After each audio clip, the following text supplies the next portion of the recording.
abrirem as suas Bíblias em Romanos 5. É o texto que o Senhor colocou no meu coração para que nós ministrássemos a você hoje, nesse domingo de Páscoa, nessa noite que nós estaríamos congregados no templo, congregados na igreja como templo físico. E hoje eu senti uma coisa que eu não sentia fazia muito tempo, que é aquele clima de preparar para ir para cultuar. Nós estamos na casa do pastor Celso hoje e veio de novo aquela ansiedadezinha, pastor, de ter que preparar uma palavra. E eu falei, gente, que tempo precioso que o Senhor está nos dando, mas eu creio que também, por outro lado, a gente que está acostumado com não apenas por uma questão religiosa ou por uma questão mística, mas estar reunidos como irmãos e aquele compromisso de ter que ir para a igreja, de se deslocar da nossa casa. Hoje eu pude reexperimentar e está tudo aqui dentro do nosso coração. Romanos 5 diz a justificação pela fé e a paz com Deus. Diz assim, nós vamos ler dos versos de 1 até o 11 apenas. Irmãos, pegue a sua Bíblia aí. Hoje você vai ter que pegar na sua Bíblia, porque como você está assistindo a transmissão, você não vai conseguir acompanhar a transmissão. Você vai ter que pegar a sua Bíblia física e impressa novamente. Até nisso nós estamos tendo ganhos. Eu não falo contra a tecnologia, não falo contra você ter a sua Bíblia no seu celular, eu também tenho. Mas, por outro lado, eu gosto muito dessa Bíblia física, onde a gente pode fazer anotações, onde a gente, por muitos anos, por centenas de anos, a Bíblia ela foi a imagem, a figura que representava o cristianismo. E muitas pessoas elas foram perseguidas porque elas carregavam esse objeto que eu tenho nas minhas mãos. E eu não estou falando aqui que o fato de você ter uma Bíblia digital no seu celular, você tem vergonha de carregar uma Bíblia física. Não é isso que eu estou dizendo. Estou falando que o Senhor está resgatando alguns princípios de valores. Seja ele dentro das famílias, seja ele dentro das casas, seja no âmbito de caráter. Mas também a Bíblia física impressa. Eu confesso que amo e não abro mão de levá-la para o culto. Então, quando nós retornarmos para os templos, não se esqueça que o Senhor está restaurando isso também. Vamos lá, Romanos 5 diz: sendo, pois, justificados pela fé, temos paz com Deus, por nosso Senhor Jesus Cristo, pelo qual também temos entrada pela fé e pela graça, na qual estamos firmes e nos gloriamos na esperança da glória de Deus. E não somente isso, mas também nos gloriamos nas tribulações, sabendo que a tribulação produz a paciência. E a paciência, a experiência. E a experiência, a esperança. E a esperança não traz confusão, porquanto o amor de Deus está derramado em nosso coração pelo Espírito Santo que nos foi dado.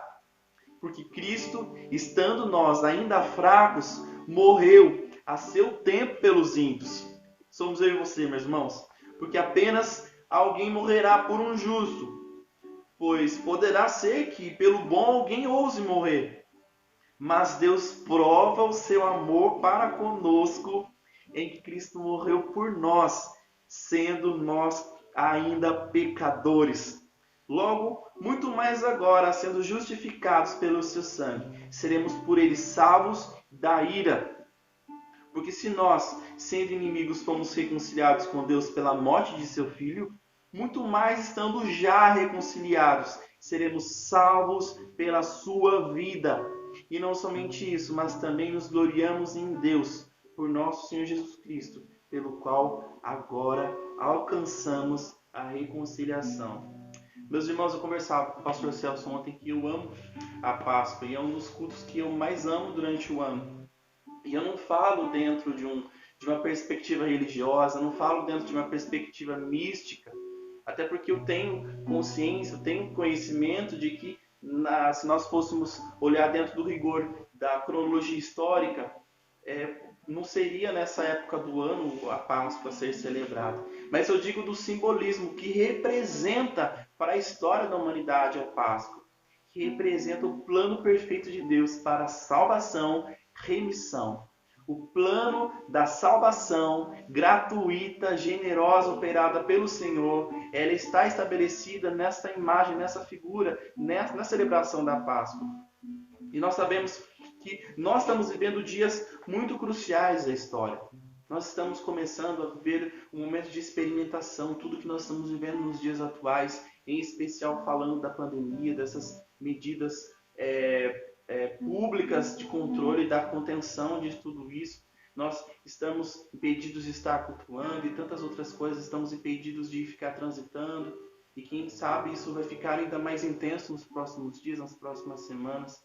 Mas eu quero dizer uma coisa para você, assim como nós cantamos essa canção, que a paz é uma promessa, eu gostaria de ler novamente o primeiro versículo com você, que diz assim, olha, sendo, pois, justificados pela fé, temos paz com Deus, por nosso Senhor Jesus Cristo.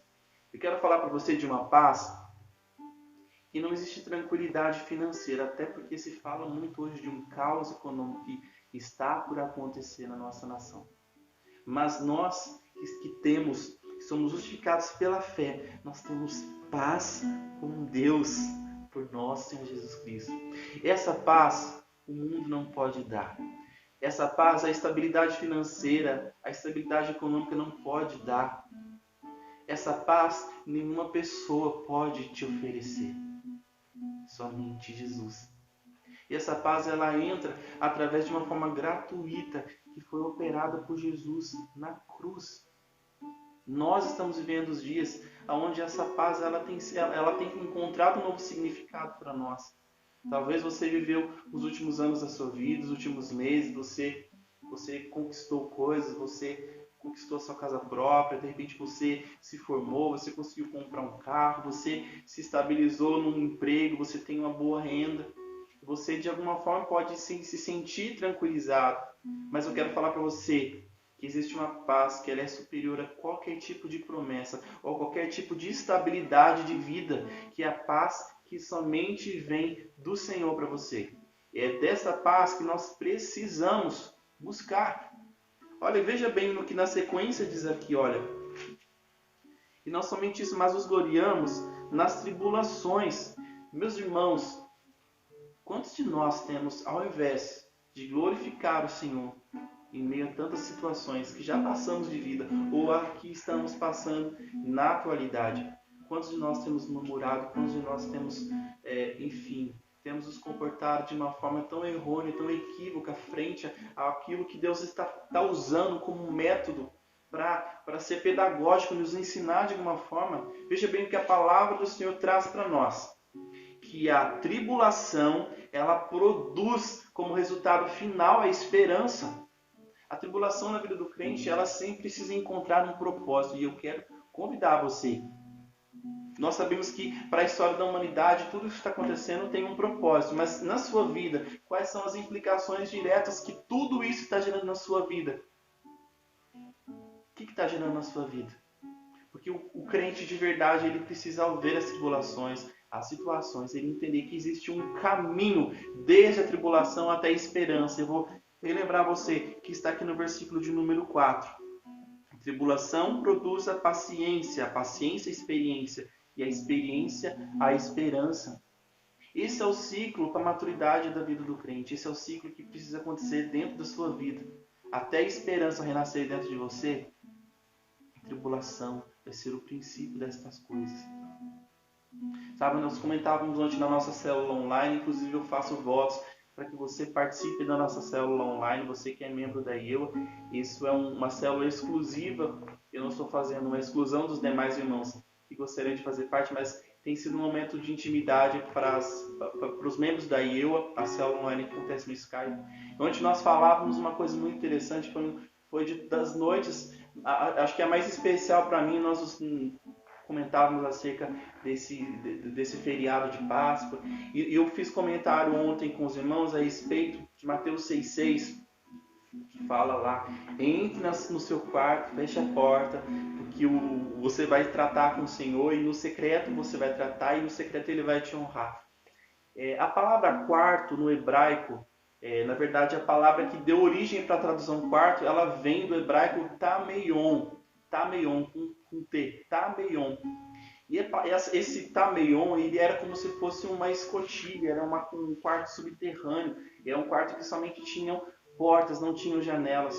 Existem algumas características específicas desse Tameion, porque o Tameion ele é como se fosse um quarto de bagunça. Algumas nações usam o Tameion como sótão ou como o lugar onde você coloca todas as suas tranqueiras, todas as coisas quebradas. Você percebe que existe um significado muito profético nisso. Porque o Tameion ele pode significar para nós aquilo que vai apontar os nossos erros, aquele lugar onde nós escondemos, que vai depor contra nós, porque é onde nós guardamos as nossas verdades absolutas. Então o Tameion seria um lugar da nudez mais escrachada. E olha que interessante, porque quando o Senhor nos chama, em Mateus 6,6, para esse lugar, Ele já está nos esperando. Não existe uma rejeição da parte do Senhor quando Ele nos chama para esse quarto. Porque Ele sabe da nossa verdade. No Tameion nós não levamos os nossos amigos, nós não levamos o nosso ministério, nós não levamos a nossa notoriedade, nós não levamos os nossos valores evidentes para as pessoas. No Tameion nós somos quem somos de verdade. E eu percebo que com essa crise o Senhor tem chamado as pessoas, o Senhor tem chamado a humanidade para o Tameion. E eu não estou falando aqui para você cultivar, porque essa mensagem de ir para o secreto já vem sendo ministrada há alguns anos, de alguns anos para cá. A igreja tem entendido o significado disso, a igreja tem entendido a importância das disciplinas espirituais, da oração, do jejum, da busca. Mas, em especial, nesses dias o Senhor tem nos chamado não apenas para esse lugar, mas a entender a essência desse lugar, que é o mais importante de tudo. O Senhor nos chama para um lugar onde nós possamos estar despidos, onde a nossa verdade ela possa ser estampada, aberta, sem vergonhas. E ali o nosso Pai, Ele nos contempla em secreto. Sabe, você talvez esteja perguntando o que essas duas mensagens, que parecem ser tão diferentes uma da outra, que elas têm a ver. Existe uma coisa que conecta as duas coisas. Só existe uma forma de nós nos achegarmos ao nosso Tameion. Porque o Tameion ele vai sempre existir, mas nós nos chegarmos lá e encontrarmos a restauração, nós somente podemos através do novo e vivo caminho que foi aberto por nós. Jesus ele abriu um caminho definitivo, um caminho onde nós entramos e nós o esperamos. Sabe, eu acho muito bonito a citação daqueles dois discípulos a caminho de Emaús, que representa algo para adoração nos últimos dias muito, muito significante, né? Tem várias canções, vários ministros têm composto canções acerca dessa temática, mas eu quero dizer uma coisa para você. É importante nós termos os valores de queimar pela presença do Senhor, de nós reconhecermos a sua voz, de nos assentarmos na mesa, mas existe um princípio muito mais importante, que é a ordem de nós permanecermos. Porque a grande verdade dessa história dos discípulos que estavam ali em Emaús, eles estavam em Emaús dentro de um significado, dentro de uma significação contextual, eles estavam no caminho de desistência, eles estavam voltando porque eles não acreditavam no nosso mestre. O que aconteceu? Enquanto a ordem era que os discípulos eles ficassem em Jerusalém. Sabe, nós estamos vivendo esses dias, viver os dias de proximidade com o Senhor, viver os dias de estar na permanência, perto do Senhor, porque Ele está vindo, Ele não tardará. Nós precisamos encontrar o caminho do Tameion novamente, encontrar o caminho da comunhão novamente, encontrar o caminho da proximidade com o Senhor, sem reservas, sem medo do que a proximidade, o que eu vou expor para o Senhor, o que isso vai gerar. Muitas pessoas elas estão preocupadas com suas reputações, muitas pessoas estão preocupadas com seus ministérios. O Senhor está chamando toda a terra, para que ela seja transformada. E esses dias estão se cumprindo, irmãos. Os nossos irmãos na Coreia, eles estão proibidos de fazer isso que nós estamos fazendo agora. Nem mesmo o culto online lá pode acontecer. E nós não sabemos quais sanções vão ser aplicadas. Eu não estou querendo elaborar uma teoria conspiratória, nada disso, irmão. Mas eu entendo que tudo isso que nós estamos vendo é um laboratório muito importante para a igreja. Os próximos anos da igreja não vão ser mais os mesmos. E eu faço esse convite para você também fazer essa reflexão. Porque os próximos dias, os próximos meses que nós vamos viver aqui, enquanto nação, enquanto igreja, enquanto família, eles vão ser cruciais para os próximos anos. E o Senhor está nos chamando de volta para esse Tameion, para esse lugar onde nós podemos acessar. Um lugar onde pode depor contra nós, porque ali é onde nós guardamos as nossas peças quebradas, onde nós guardamos, fazemos toda a nossa bagunça. Mas é o lugar onde o Senhor, Ele entra, Ele não vai pedir licença. Ele vai entrar e Ele vai falar, se você permitir, Ele vai apontar tudo que você precisa pôr em ordem. Existem coisas que você vai precisar dar fim. Existem coisas que você vai precisar colocar na mesa de recuperação. Mas sobre tudo o que vai acontecer na sua vida nos próximos dias, nas próximas semanas, existe algo em principal. Que é como você vai reagir depois de tudo isso. E o Senhor está chamando a igreja para um compromisso ainda maior. Por isso eu faço esse convite para você que está na sua casa ou no seu trabalho me assistindo agora. Para que você possa encontrar o significado em todas essas tribulações que estamos passando. Não murmure, não julgue. Esteja na posição de um servo, um filho, alguém que está buscando a presença do Senhor, alguém que teme ao Senhor, alguém que está se dedicando e encontrando o propósito em cima de tudo o que estamos vivendo. Amém? Eu convido você a fechar os seus olhos e vamos orar mais uma vez e dar graças ao Senhor por esse momento. Pai, nós damos graças ao Senhor por esse momento breve que o Senhor nos deu, para que a gente pudesse estar aqui experimentando como igreja o acesso da Tua Palavra, o acesso na Tua presença, Senhor, através de uma ministração caseira, Senhor, mas cheia da graça do Senhor.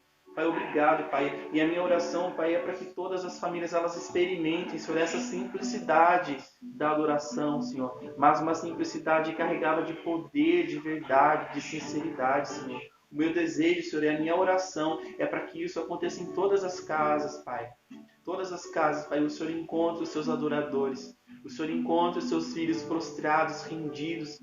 Deus, eu oro para que nesse instante, meu Pai, para que todos os meus irmãos sejam grandemente visitados, abençoados, suas casas sejam cobertas. Eu peço que o Senhor passe o sangue nos umbrais de cada família, Senhor.